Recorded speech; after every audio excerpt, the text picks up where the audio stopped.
बुझलो बोल बेबी बोल। हमर कोमरे बाबू करोड़ी बाहो भई केतना लोगन के कमजोरी बाहो।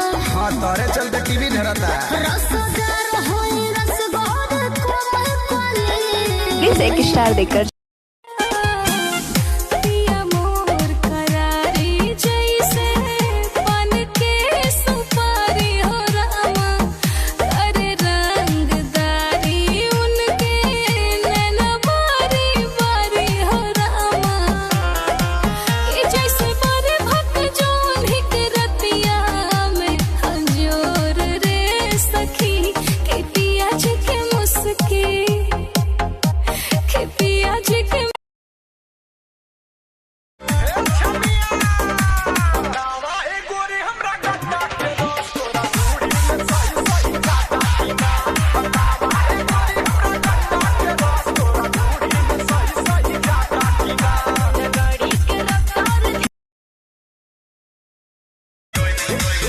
कैसे तू छोड़ के जैबू हो चल जैबू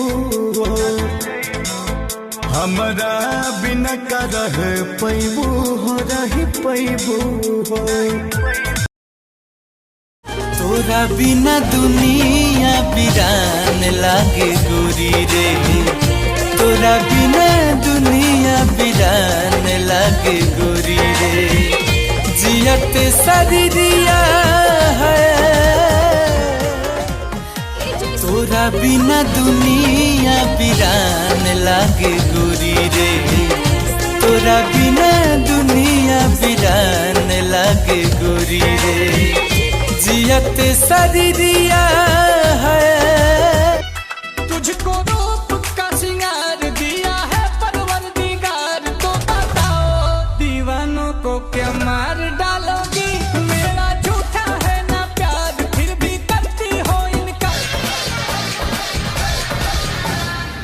तू मेरे दिल का हीरो बना है, तेरी कसम मैंने तुझको चुना है।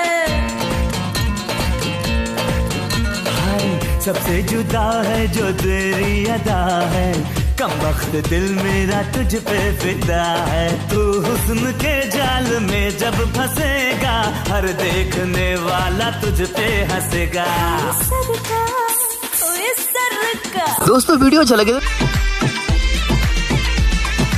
झूठी थी तू और तेरा प्यार भी, बातें थी सब तेरे व्यापार की। लड़के बदलना तेरा काम था, उसमें सनम एक मेरा नाम। तर मंत्र दे दी जंतर हमारो पापा लौट जाए। ताबीज बना दियो झाजी पपर की हमसे पट जाए। हमरा मंजूर बा तो हार अर्जी, छुआ चाहे छोड़ दे तो हार मर्जी, छुआ चाहे छोड़